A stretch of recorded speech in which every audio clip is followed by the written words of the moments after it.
Irraa gongora nu haa oolu, waaqni nutti haa tolu, lafti nutti haa tolu, barri nutti haa tolu, xinnaan haa guddatu, guddaan haa bulu, maseen haa deechu, deechuun haa daadhoom. Wal kaadhimanne farsa wajjin. Maal kee kolii seessan naqare. Dhagamee waggaa 20tti murtaa'e. Mana kee gattee lafa turte hin beekon. Dhugaa koo malee nama kanatu jame. Akka haadha manaa ammoo basara itti mi'eessa turte. Nama biraatti se'ee darrukute malee dogongora koo amaneera. Dhiiga isaa hin hartee wallaanta.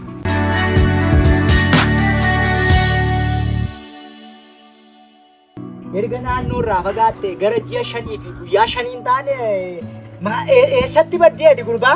Maali bulcha maalan badee jira. Qixxeen fuudhee beektaa lafa namootarraa qixxee fuudheen namni immoo si gaafata beektaa sitti kennee maalirra haalli kee akka malee si gaafata. Kanumatti hin badee malee jira. Maal ollaa naannoo man jira hojii botu wal argaa madamne malee qo'eessumaan ta'een sin jedhe hojii hojjechuu jalqabee maleessa jira. Gaafa lafa qixxee namarraa fuudhani akkuma humna ofiitti lafuma humna ofiitti fuudhu. Maaliif jettee yoo naan jette amma dheengadda karaa maasii abbaa keetii darbee margatu irratti biqilee taa'ame anamma akka durii sin dhabe kanuma keessanii seeraan hojjetamaa hin jiru. Kanaafiyyuu amma kana immoo hojii ofitti baay'iftee baduun gaarii miti. Anamma dhugaa ishee dura wajjin farsoo illee sin dhabe amma mana farsooti. Aniyyuu maal na jaalladheen dhiise seeta isin bira hafuuf natti hin tolle garuu erga mana farsoo dhiise fayyaan ta'een sin jedhama. Dhugaa ati gaarii goote isa dhugaan sin jedha.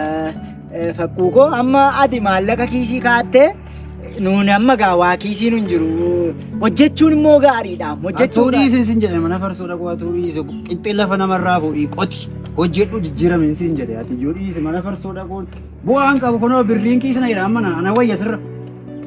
Anillee dandeenan dhiisaane nuu wal kaadhimanne farsa wajjin. Tokkommoo namati wajjin deemtu na murteessan namati wajjin mana farsoo dhaqxus immoo murteessaadha. Kanatti hin jijjiiramtoti. Keen baanee ammati maachuu keedhan namoota gurguddaa jirin nu gaamanii abbaa tolo isaa baatu uffattee reeti dhugaati gaarii miti akkaataatti ittiin taasifte kun. Sadhiisitii warra abbaa gammee fa'aa akka maalirra jiru haalli isaanii quba qabdaati. Maal nagaa maalii qabu? Ani isa dhugaati isaan haadhi gammee baddee torban tokko ta'eeraami. Qeen waan tokko hin jiru. Gaddaatti lolli haati gammee lagameetti itti galgala keessa waa baattee deemti harkatti yoo akka taatanii yaadadhaati. Argeen ture miti harmee gammee. Ijuma keen argite dhuguma haadha gammeedha isheet argite. Dhugaa waaqayyo ijuma kootiin argee galgala keessa dheengadda lagameetti itti natti dhufanii sin jedhe ijuma koo kanaan argee sin jedha. Maali nama guddaa karaa deemu akkamittiin argitee dhiifta eessa dhaqxu eessaa galtu ittiin gaafattu rakkoo wayii uumameera. Amma yoos maaltu isin dhagamme? Maal kee kolii seessan naqare. Dhagamme waggaa 20tti murtaa'e. Waggaa 20? Maalaa sooftaa gurbaa isaa fidee oduu immoo. Ganda hunda taasaa jiranii asittuu isin argadee yaanne isa dhugaa. Maarreenis nan faladha kan waggaa 20tti murtaa'ee nan jiraadhaareen immoo. Amma sitti guyyeeraati beenume dhaqi margaan na waamette. Margaa waa malee si waamne dhaqime dhaqe asiin araqee wayii bitee dhufa abbaa tola isaa baanne asii galaanee biraati dhaqee galaanee biraati araqee nuu biti kotte naani achi nagee deebi'aati dhaqi nan dhufa. Dhaqi nan dhufa.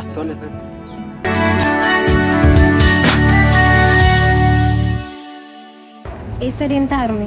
Kamee dalaga. Amman isin biraatti fagaadhee ture. Qabbanii malee ture. Abbaan kee kunoo nagaa miti. Beekanni nagaan jaarsummaa sana xumuruu itti hojii. Timeen deebi'ee mee mana ol deebi'i meeqee.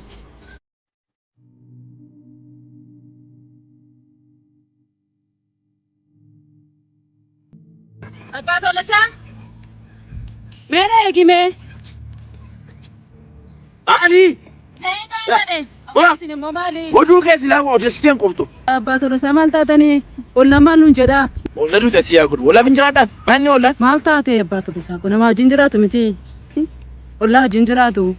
Anoomee maaloo daraage maaloo abbaa Tolasaa. Jaarsummaan kun seeraan adhumu nagaan xumuramu adaraage isa amala keessa mana keessaa fudhattee bulchite dhadheeka. Jaarsolii kana hin jee. Nagaan aboo nagaa buusaa mee adara. Lama turtee gaa asii achi na gorsu dhuftee. Gata keessaa sottaa kanaa hin baaddachees na gorsu. Jaarsummaa maaloo nama maaloo ollee. Mana kee gattee lafa turte hin beekuun sin beeku. Abbaa Tolasaa. Mee sadii isaati isa sinitti meen deeme maatii koo haadha koo yaalchisuun naqe dhugaadha. Maatii koo dirreetti dhiisee deemuun koo. Meesuma nagaan xumuraa deebi'a. Ji'a meeqa lafa turteetu akka haadha manaa ammoo itti geessa turte. Amalli isaa kun yooma dhiifama laa.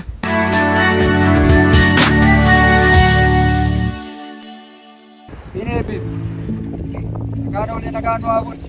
Irraa gorata gongora nu haa oolu. Waaqni nutti haa tolu. Lafti nutti haa tolu. Barri nutti haa tolu. Xinnaan haa guddatu. Guddaan haa bulu. Maseen haa deechu. Deechuun haa daadolu. An qotameen abbaa qotee haa ta'u. An horeen abbaa horee haa ta'u. Dhugaan dhugaa haa beeku. Dhugaan tulluu haa ta'u. Dharri sulula haa ta'u. Dharri sulula haa ta'u. Egaa gadaan gabbina. Karjeen solaan nu haa ga'u. Amandiin haa ga'u. Waaqni akkanumatti rooba kun ammallee rooba nagaa nu haa godhu. Waaqayyo akkanumatti akka wajjin jiru kana wajjin fayyaa nu haa kennu. Waaqayyo akkanumatti awwaalabellee nu haa araarsu. Awwaalabee nu haa araarsu. Waaqayyo akkuma jenne kana inni haa jedhu. Waaqayyo haa jedhu. Barri gabbina. Eebba sadaffaa itti fufee abbaa borooti ta'ee waan ta'eef nan eebbisa. Nagaan oolee nagaan nu haa bulchu. Nagaan oolee nagaan nu haa bulchu. Irraa gora nu haa oolu. Gongora nu haa oolu. Waan rooba keessa jibban nu haa lafu. Waaqni nutti haa tolu. Lafti nutti haa tolu. Barri nutti haa tolu. Xinnaan haa guddatu. Guddaan haa bulu. Wallaalaan haa beeku. Wallaalaan haa beeku. Abbaan ilmoo haa beeku. Abbaan ilmoo haa beeku. Ilmoon abbaa haa beeku. Ilmoon abbaa haa beeku. Haati ilmoo haa beeku. Haati ilmoo haa beeku. Ilmoon haadha haa beeku. Safuu haa beeku. Safuu haa beeku. Nu jennee waaqnaa jedhu. Nu jennee waaqnaa jedhu. Nu jennee laftaa jedhu. Nu jennee laftaa jedhu. Eebbisaan namaa haa ta'u. Eebbisaan namaa haa ta'u. Itti guutaa waaqa haa ta'u. Itti guutaa waaqa haa ta'u. Dhugaan tulluu haa ta'u. Dhugaan tulluu haa ta'u. Dharri sululaa haa ta'u. Dharri sululaa haa ta'u. Egaa gadaan gabbina. Bajaala. Teenye maa teenya ree dubbiitti hin deemnu. Deemna kana tureenu qaba. Mee abbaan ija dubbii kana harkaa qabdan nu dhiyeessaa. Dubbiin kun abbaa gammee fi abbaa tolosaa gidduutti ka'ee Ishii. mucaan abbaa gammeen kan jedhamu mucaa abbaa tolosaa jaallatee Ishii. karaatti akkamitti mucaa wajjin dhaabataa jedhee abbaan tolosaa immoo dubbii kaasee kanumaanii dubbiin kun immoo seeraan itti adeemamurraa jaarsa biyyaana xumuraa boonneetti gara jaarsaa fidu. Abbaan mucaa wadiraa. As jira. Kaamiree isaan. Itti fufaatin immoo. Amma gurbaa ilma abbaa gammeetu intala keen fuudhaadha. Ani immoo beektu abbaan koo qe'ee warra guddaati. Intalli koo lafa hin taane akka dhaabattu hin barbaadu. Dabalataa aniif abbaan gammeesii ija alagaan nama wal ilaalu miti. Wajjin guddannee beektu. Ana abbaa gammeetii bulchaa ganda keenya margaa wajjin guddanne. Nuti ija ormaan nama wal ilaalu miti. Intalli koo gurbaan intala koo fuudhuudhaaf kaata. Aadaa safuu beekna.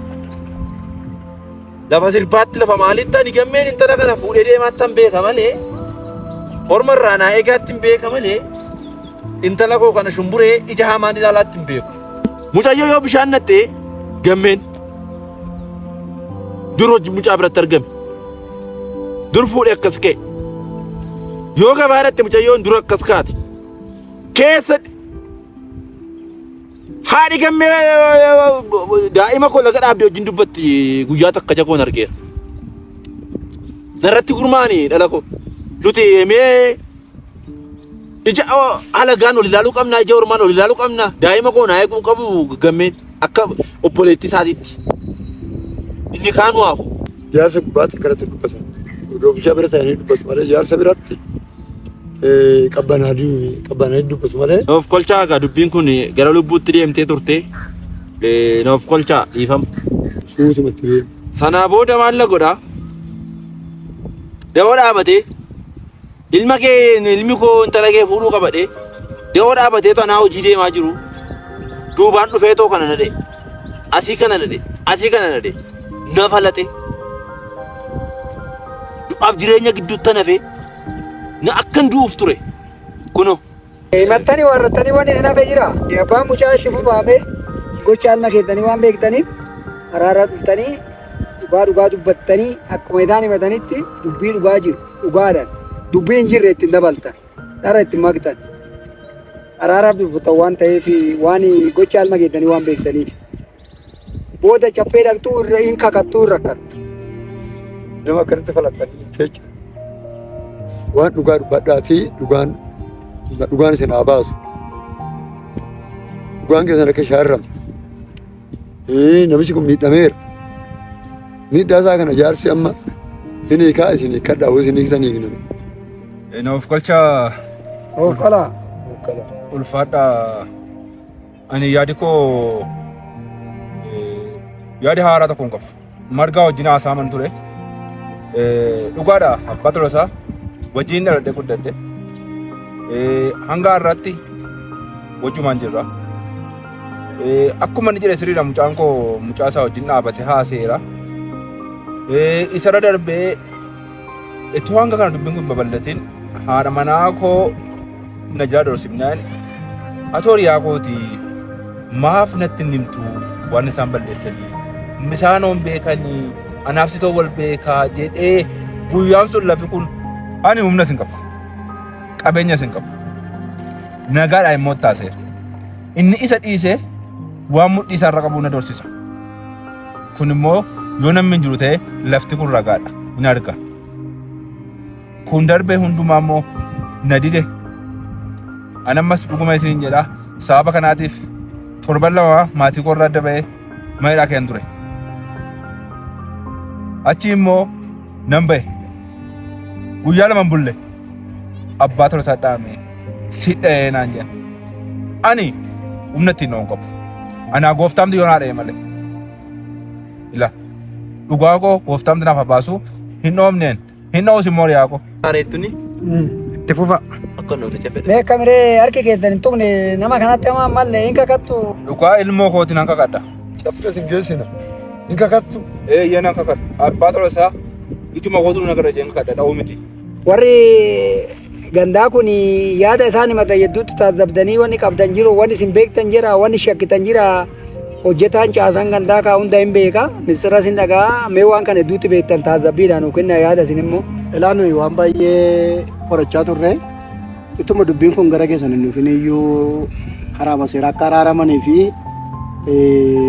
hojii guddaa hojjechaa turre. Yeroo namichi kun rukutamu kan iddoo kanatti argame shakkamaanii fakkadaadhaa akka shakkitti namicha kana qorannee bira geenye finneerraa isa kana jaarsis ilaalee murtoo itti laatu akka itti laatuufi. Obbo Fakkada akka warri bulchiifni ganda keessanii jedhu kanatti shakkamteedhanii akka miree dhiiga namaa kanaa gannaqxee turteedhanii dhiiga namaa hin mul'iftamu hin kakatte. Kaayi dhaabbadhu. Kaayi dhaabbadhu. Dhugaa sirriitti argeera. Hin kakadhu.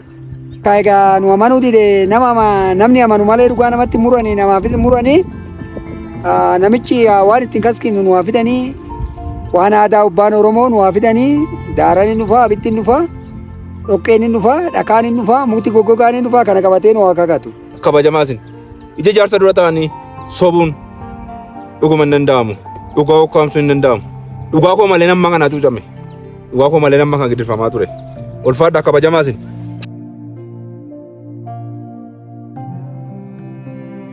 Maal ilma koo maal dhaabbattaree? Nandi gongoree gaafasii waa suffudheera. Nama biraatti se'ee darrukute malee gongora amma gongora koo amaneera. Dhiiga isaa hin hartee wallaanta. Eeyyeen na wallaana nan aras. Waaqayyo dhugaa si haa dubbisu dhugaa sitti murraa hin wallaantaa akka deebii taa'e kaa.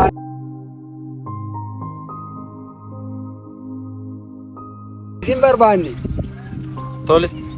Mee akka isin barbaanneefi rukuchaan keessan kun dhiigni bahee lafeen cabee moo buruqquma moo dirmammuudha moo addaan nu baasa. Wanni isaa sadii buruqqaan dhiiga dirmammuun odoo dhiigin lafee cabe waa kana sadeen addaan nu baasa. Isinii dabdee dhangaltuu isinii cabbee dhaqxuu hin kakattuu booda dabdee dhangaltuu kana addaan nu baasa. Na buruqse. Hin buruqe lafee keessaa bahee. hin cabne.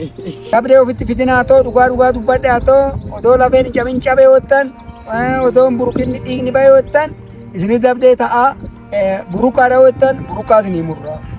Dirmammoo ta'e dirmamuu isinii murraa. Amma kaa dhugaan ajjirtu dura tutture waan ta'eef wallaasi battalatti amma kaa kiftuu murree dhadhaa murree kubbaayyaa tokko soogidda amoolee gimmaasha murree barbaree saayinaa lama xaafiin qunnaa tokko. Qonnaa tokko daakuu. Kana dhaqee geessaa fi dhugaa kana geessuu baate gidabiidhaan kaffalaaf. Dhugaa waaqa lafaatii murree dhugaa fudhadhe. Anyaattu ammaartu waaqaa dhiiftu wallafaa dhiiftu ammaan guddoo kanaa dhiiftu anyaattu addaan nuu baafte. Dhiiga kee harree. Dhugaa waaqatu argatte lafaatu argatte. Waaqaa fi lafa kanaaf dhiisee kaan maanguddoo kanaaf haa galfatu. Toltuu sitti adiisu na koota naafadhu.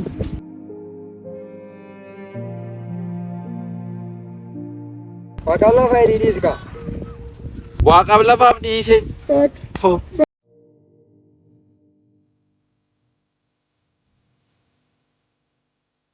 Amma kana dabdanii dhugaa keenya baasuu keessaniif ulfaadha. Awwaana isinii jennu tokkoon qabu. Ani immoo dhugaan kun ammoo waan guddaadha. Ani kanas hin barbaadu nan taa'aafuu anniifaman godhaa fi kan barbaachisu dhugaan bahuudha. Ani dhugaa kootiin galuudha. Mana hin barbaadu ani waan tokko irraan fudhadhu. Mana nagaatitti gali. Amiin. Mana nagaatti gali. Eebbatu irra guddaadha. Amiin. Amiin. Amiin. Ana solaan du'aa ga'u. Diinaa ga'u. Waaqni kanumatti dhabe haa jedhu. Dhabe haa jedhu. Barri baraan deemu haa jedhu.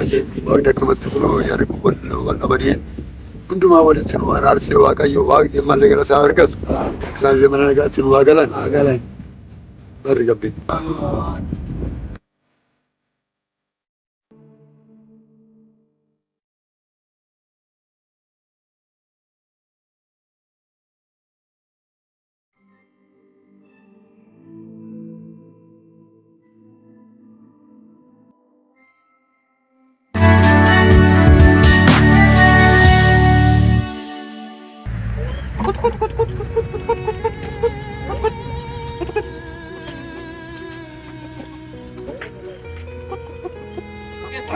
Yaa Waaqni si agartu. Haadha gammoo. Abba. Oo gammee. Isa abbe. Nagaa. Akkam. Jirta. Jirta haadha lafa. Nagaadha. Akkamitti baate? Jaarsummaan oolee dhufaarraa mi ganamaan ba'e maabbeen nageenya moo? Jaarsummaa maali abba? Waa'ee jaarsummaa waan tokko waan dhageenya iyyuu qaba. Jaarsummaa eessatti taa'aa ooltan sin? Hundumaa xumureerama haadhi kee hoo? Haati koo abbaan Bagar meesii taasaan jiraami haati kee meerre? Gamme si jedhama. Abbaa torbee darbee dhufeetuma manaa dhabee erga siitiin deebin. Dhabee?